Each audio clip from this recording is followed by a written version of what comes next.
début du trait prolongé, il sera exactement midi, heure avancée de l'Est. À midi, Il est midi. Autour de moi, des gens tous. Des alarmes d'un couloir. Retournez dans vos chambres, disent les blouses blanches. À midi, me laver les mains jusqu'au coude. Tout le monde parle trop fort. J'enfile des gants, Midi. Les téléphones sonnent et sonnent. La radio crache des mots insensés. À midi. Qu'est-ce qui... Manger en vitesse entre deux réunions. Regarder la cloison de faux tapis qui sépare. Près de la fenêtre, quelqu'un tousse. Tousse. Une autre personne tousse. Une autre, mal à la tête. J'ai juste mal. La tête. Voici le signal horaire officiel du Conseil national de recherche du Canada. Au début du trait prolongé, il sera exactement minuit, heure avancée de l'Est. À minuit. À la maison, je la regarde dormir. Étendue là, elle, Valérie. Son souffle siffle et elle tousse. Son front brûlant, elle tousse, et son corps ondule de spasmes, elle... Minuit. Délasser mes bottes et... Mon lit est glacial. Le froid humide. Même sous les couvertures. Mal à la tête. Et vide. Je suis juste Il fait jamais vraiment noir, c'est... vide. Comptez les tuiles du plafond. Tu es loin des gens tous. Et tous. Et pas moi. Collé sur elle. Moi, j'attends. Sa peau moite, son corps couvert de sueur, elle tremble, elle... Et elle dit des mots. Et des mots. Et je comprends pas. Elle délire et... La fièvre, elle... les machines qui sonnent, qui... Code bleu au 2e étage. Code bleu au 6e. Qu'est-ce qui... L'urgence déborde. Voici le signal horaire officiel du Conseil national de recherche du Canada. Au début du trait prolongé, il sera exactement midi, heure avancée de l'Est. À midi, un infirmier est à mes pieds. Brûlant de fièvre, ses yeux, il parle, il essaye de parler. Je me penche pour entendre. Il tousse et tousse et sa manche est couverte de sang, son sang. Noir, juste noir. Midi. À midi, je place des petits corps dans des sacs de plastique. Elle bouge plus. Non. Valérie, Valérie, réveille-toi, Ses lèvres sont noires. Qu'est-ce qui se... Les couloirs de l'hôpital dans le noir, pendant 1, 2, 3 secondes. Les génératrices, les lumières d'urgence, les ombres bleues. Des sacs partout. L'infirmier qui... Lui aussi... Mes gants sont couverts de... Les enfants qui... La noirceur, puis... Les génératrices qui démarrent. Midi. Attendre dans des couloirs vides. La radio à ma ceinture qui... La panique dans la voix de... Oui, lieutenant, Ils tous dans la radio, Midi. La panique derrière, la panique dessus. Attendre le nez collé sur la vitre de ma chambre. Les autres soldats à la base qui toussent. Tous. Tout le monde, tous. Et soudain, la pluie. Une goutte, puis une autre. L'air est lourd. La pluie pour laver tout. Les néons du plafond clignotent, s'éteignent. Je suis fatigué mort. Mon père disait ça tout le temps. Fatigué mort. Voici le signal horaire officiel du Conseil national de recherche du Canada. Au début du trait prolongé, il sera exactement minuit, heure avancée de l'Est.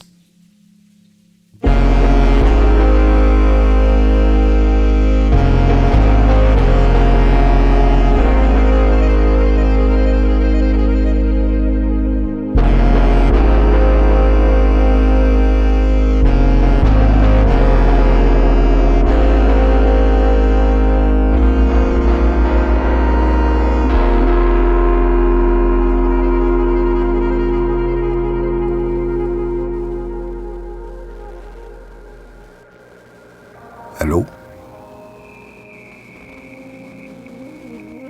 Il reste personne ici. Personne. This is the automatic emergency broadcast system. Mayday, mayday. We have an emergency. Mayday.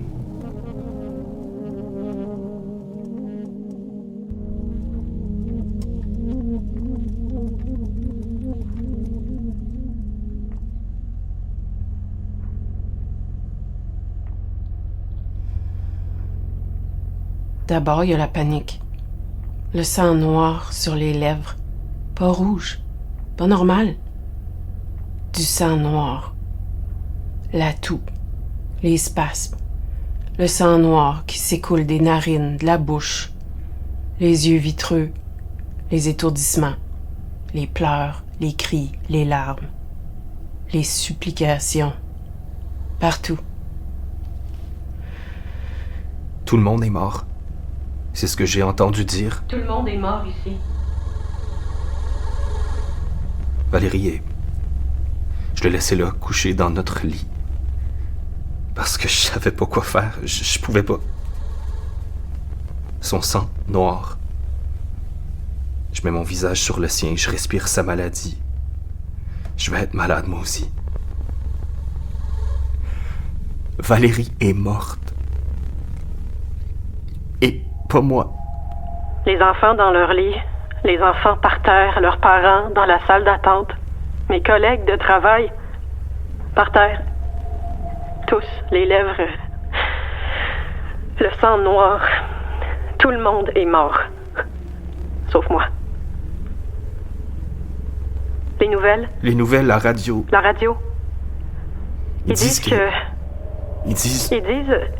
J'ai J'ai pas vraiment compris. pas vraiment compris.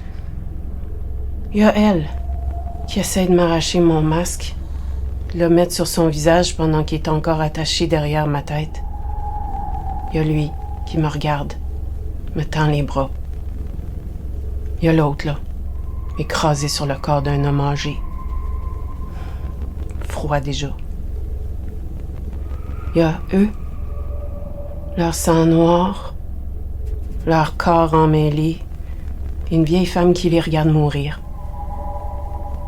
Il y a les cris, la panique, la toux.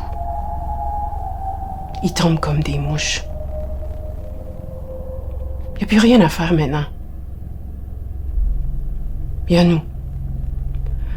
En vert, en blanc, en bottes, en tunique de plastique, écrasés par terre, le visage couvert de sang noir. Nous aussi, ça nous arrive à nous aussi, malgré les habits verts, malgré les habits blancs et les croix rouges sur nos bras. L'électricité clignote. L'électricité clignote, Et l'électricité clignote, s'éteint. Longtemps. Revient. s'éteint. Revient. 1 seconde. 1 seconde. Longtemps. 2 secondes. 2 secondes. 3 secondes. Puis s'éteint. Pour de bon.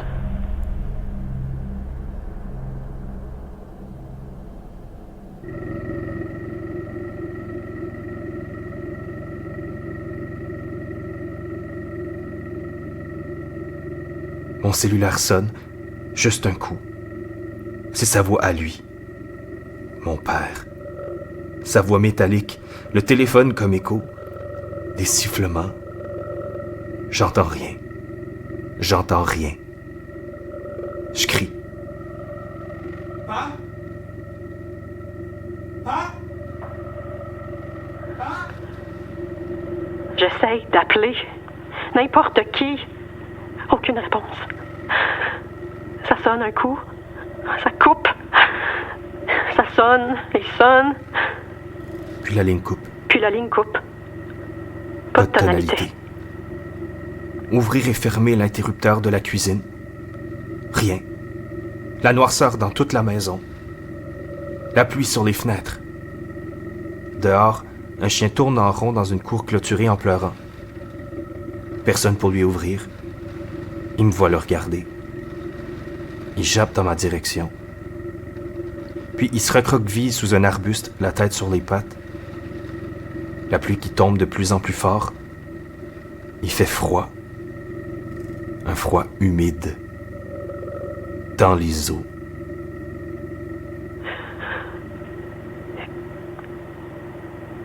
Les lumières d'urgence de l'hôpital s'éteignent une à une. Silence. Rien. Je suis ici dans le noir depuis des heures. Je joue avec mon cellulaire, même si la pile est presque morte. Parce que je sais pas quoi faire d'autre. Une vibration dans ma poche. L'écran de mon téléphone. Le flash d'un message texte. Zoé. Mon frère. Quelqu'un tire en l'air pour calmer. Mais ça calme rien. Au bout du couloir, une fenêtre qui éclate. Et des voix. De l'aide. Ici. Je suis ici. À mes pieds, une très vieille femme. Et la foule l'entraîne loin et je la vois tomber. Ses cheveux blancs. Son manteau gris. Ses lèvres noires. Je la vois tomber. Les pieds, les pas de la foule. Sur son dos gris. Un autre coup en l'air. Des hurlements.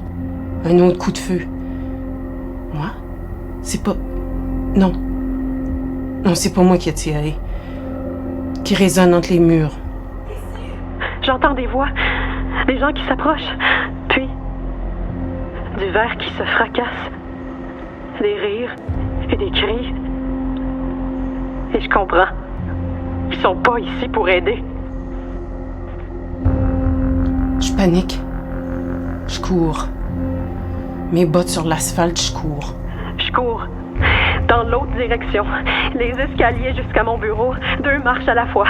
Courir. Verrouiller la porte. Pousser le bureau devant la porte, le classeur. Chut, chut. Il y a eux. Les cris. En vert. Les voix. En blanc. Ils, En bottes. En tunique de plastique. ils arrivent. Gantés jusqu'au coude. Masqués jusqu'aux cheveux. Arme d'assaut au bras qui tire sur la foule. Et il y a moi qui cours.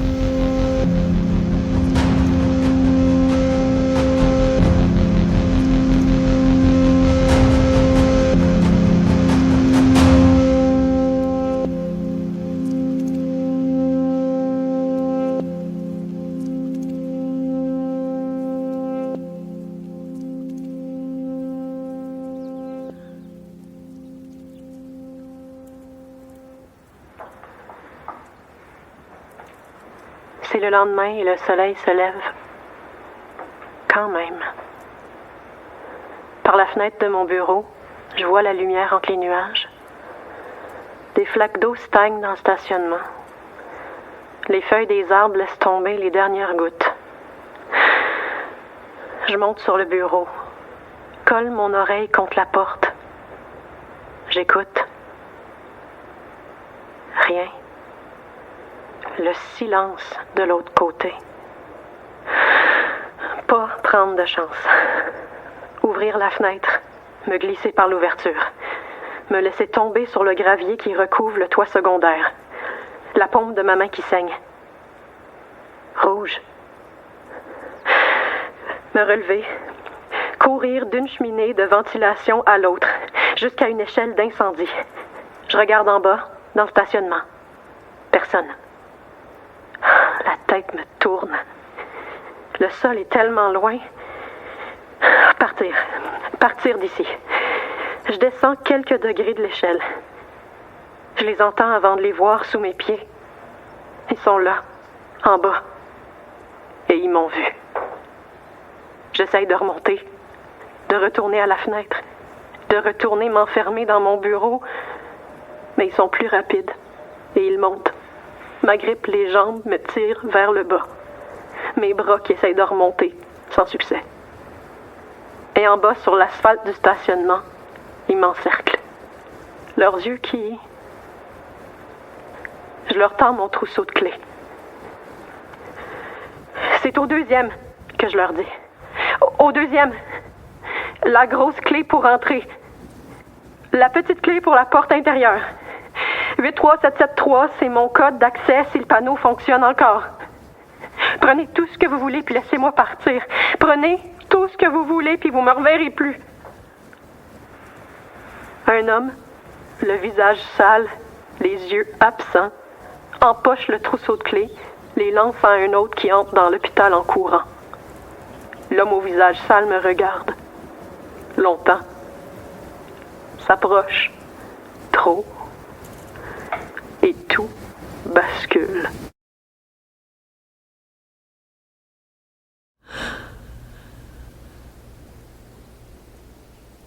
Je reviens dans mon corps. Le soleil plombe sur l'asphalte du stationnement. Aucun signe de la pluie d'hier. Aucun signe de ce qui vient de se passer. Sinon le sang sur les paumes de mes mains, séché. Et le corps qui hurle. Partir d'ici. Poser un pied devant l'autre. Marcher. Vers chez mon frère. Mes poches vides de clés. Mon corps vide de moi.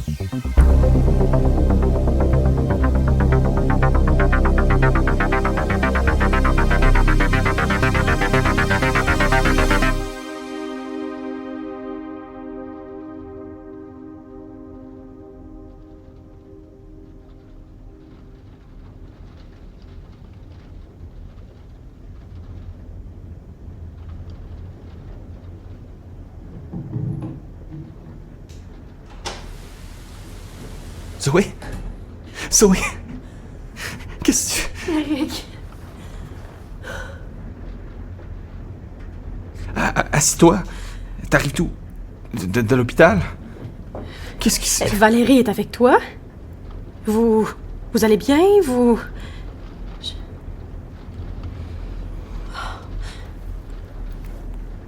Eric. Eric, on peut pas la laisser là comme ça.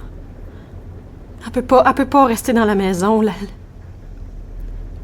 La contamination...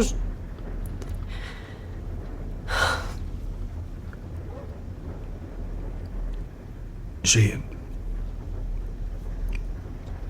essayé de t'appeler. J'ai essayé d'appeler plein de monde. Il n'y a pas de signal. Ça sonne, puis ça coupe. Ça fait 3 jours que... Valérie... Elle respirait. Elle respirait, puis elle parlait. Elle avait l'air bien. Puis là... Oh, Eric. Ça marchait pas. Tu répondais pas, j'ai appelé, j'ai laissé un texto. Je pensais pas que ça s'était rendu. Mon téléphone est mort. Le mien aussi. J'ai eu ton message, puis plus rien. As-tu vu dehors? Il y a des morts dans les rues, des gens juste morts comme ça, partout, c'est... Qu'est-ce qui t'est arrivé? Il y a des hommes qui sont entrés dans l'hôpital. C'était le soir, le deuxième soir, peut-être le premier, je sais même plus. Des hommes, leurs yeux étaient sauvages. Ils avaient des bâtons, des barres à clous, des masses, ils ont tout cassé. Je me suis cachée dans mon bureau. Je suis sortie ce matin par la fenêtre, par l'échelle d'incendie, puis le toit. Ils m'attendaient dans le stationnement. Qu'est-ce qu'ils t'ont fait, Zoé? Je leur ai donné les clés de la pharmacie, ils m'ont laissé partir.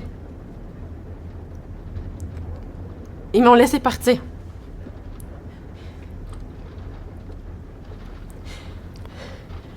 J'ai parlé à papa. Quand? Je sais plus. Avant que je perde le signal complètement. Il disait quoi? C'est rien. J'entendais rien. Viens. T'as besoin de dormir.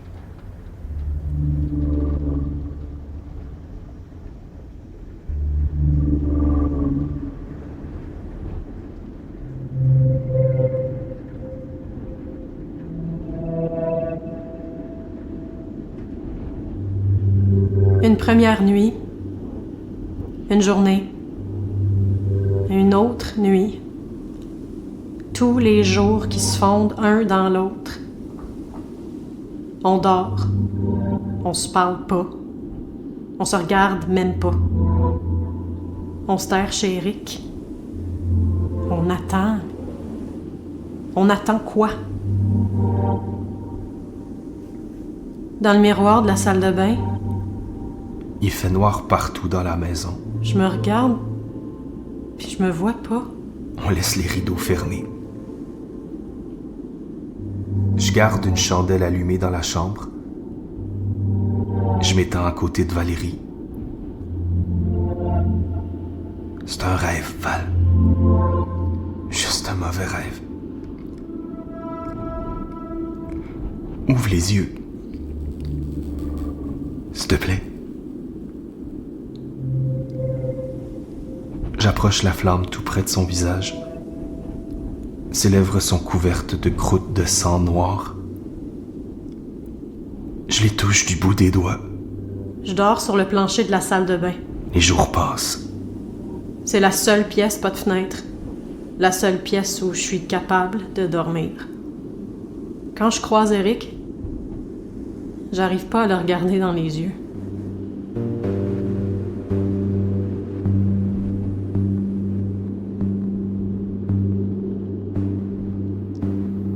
J'entends mon cœur qui bat. Mon cœur qui bat trop fort. Je marche et l'écho de mes pas me hante. Me suit. Pas à pas. À pas. À pas. À pas. Je marche. La nuit seulement, parce que je suis pas toute seule. Il y a eux, ceux qui restent. Ils sont dangereux, eux. Les loups. La nuit, je fais des rêves. Ma tête qui éclate. Mes dents qui grincent. La nuit, je suis à l'extérieur de moi. Derrière les murs se cachent les loups de tous les contes de cauchemars. Ils guettent quelque chose. Ils les guettent, eux. Ils me regardent, moi aussi. Leurs yeux. Ils ont de l'obscurité dans les yeux. Les loups s'arrêtent au milieu du pont. Ils lèvent la tête au ciel et hurlent. Après, ils rient. Je rase les murs jusqu'à une de mes cachettes. Je compte jusqu'à ça. Jusqu'à ce qu'ils passent leur chemin. Ils donnent des coups de pied dans les débris de la ville. Et des coups de pied dans les cadavres. Et ils rient. Eric, Il y a des gens dans la rue. Juste là. Juste en bas. qu'est-ce qu'on fait?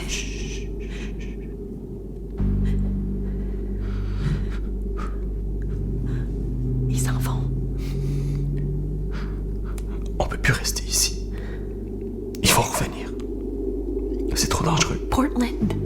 On sait même pas si... Si on est encore vivants, nous deux. Peut-être que c'est génétique. Peut-être que toi puis moi, on est immunisés, donc lui aussi. Le Maine, c'est trop loin. On peut pas rester ici. Alors pourquoi on n'essaierait pas d'aller à Portland? Il est encore vivant, je le sens. Saut. Et moi, J'y vais.